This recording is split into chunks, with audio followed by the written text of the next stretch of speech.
இனிய வணக்கங்களுடன் உங்கள் ஸ்கைடெக். நாம் இன்றைக்கி 26 ட்ரில்லிங் மிஷினுடைய ப்ராப்ளம் என்னன்னு சொல்லிட்டு பார்த்துருவோம். இந்த மிஷின் பார்த்திங்கன்னா சுவிட்சை ப்ரெஸ் பண்ணும்போது மிஷின் ஓடும், ஃபுல்லாக ப்ரெஸ் பண்ணும்போது மிஷின் ஆஃப் ஆகிடும்.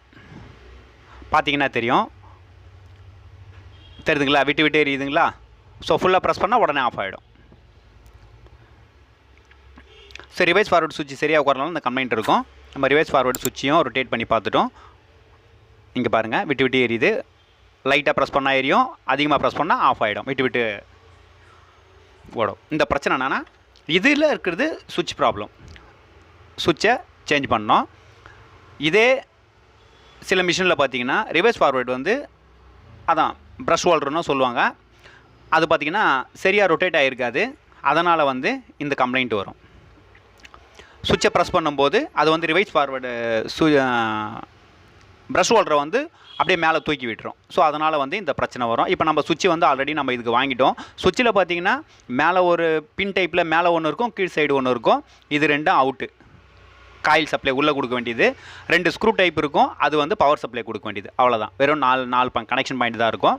இப்போது நம்ம மிஷினுடைய பின்னெல்லாம் 2 பின்னை சொறி விடுவோம். பின்னை சொருவிட்டு சைடில் எங்கேயும் இடிக்காமல் கரெக்டாக அதை ப்ராப்பராக உள்ளே வச்சுருங்க. ப்ரஷ் ஹோல்டரில் வந்து ரொட்டேட் பண்ணும்போது ஒயர் எக்காரணத்து கொண்டும் மாட்டக்கூடாது, உராயக்கூடாது. அதுவும் பார்த்துக்குங்க, இல்லைனா பின்னு லூஸ் ஆகிடும், வேறு ஒன்றும் இல்லை. இப்போ நம்ம அடுத்தது பவர் சப்ளைவை கனெக்ட் பண்ணிவிடுவோம்.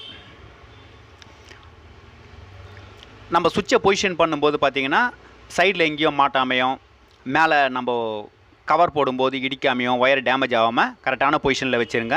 2 ஸ்க்ரூ இருக்கும் கீழே, அந்த ஒரு ஸ்க்ரூவை லூஸ் பண்ணி ஒரு ஒயரும், அடுத்த ஸ்க்ரூ லூஸ் பண்ணி ஒரு ஒயரும் கனெக்ட் பண்ணால் பவர் சப்ளை கனெக்ட் ஆகிடும். அவ்வளோதான்.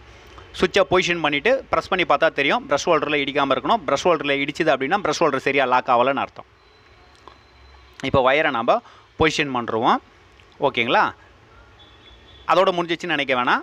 சுவிட்சுக்கு கீழே வந்து இதில் ஒயர் கிளிப் இருக்கும். ஒயரை வந்து அதான் ஹோல்ட் பண்ணி பிடிக்கும். சில மிஷினில் பார்த்திங்கன்னா மிஷினுடைய வால் பகுதியில் இருக்கும், சில இதில் வந்து சுவிட்சிலேயே வந்துடும். இதில் சுவிட்சில் இருக்குது.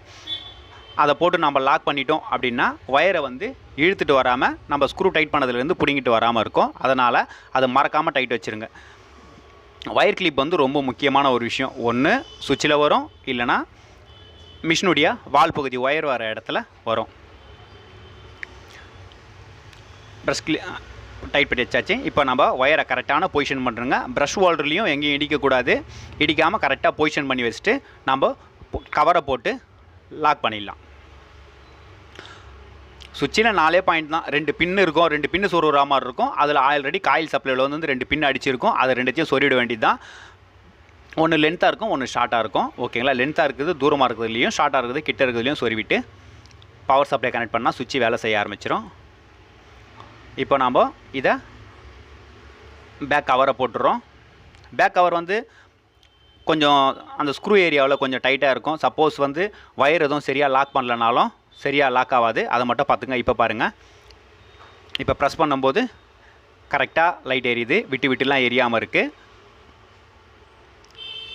இதை விட்டு விட்டு நான் தான் ஆன் பண்ணுறேன். ஓகேங்களா? இப்போ கிளியராக இருக்குது. இப்போ நம்ம பவர் சப்ளை போட்டு செக் பண்ணிப்போம்.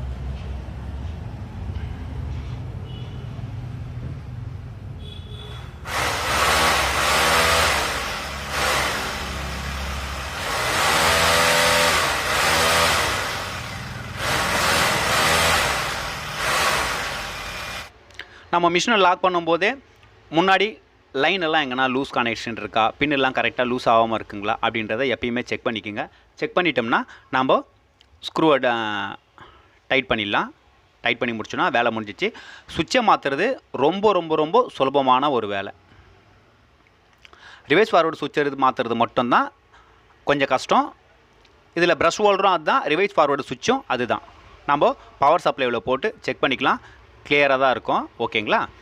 இந்த வீடியோ பிடிச்சிருந்தா லைக் பண்ணுங்கள், ஷேர் பண்ணுங்கள், கமெண்ட் பண்ணுங்கள். நம்ம இப்போ ஆமரிங்கும் போட்டு செக் பண்ணிக்கிறோம். இதுக்கும் மிஷினுடைய ஆமரிங் இந்த பிரச்சனைக்கும் எந்த சம்மந்தமும் இல்லை. இது வெறும் ஆன் ஆஃப் சுவிட்ச் ப்ராப்ளம் மட்டும்தான். நன்றி, வணக்கம்.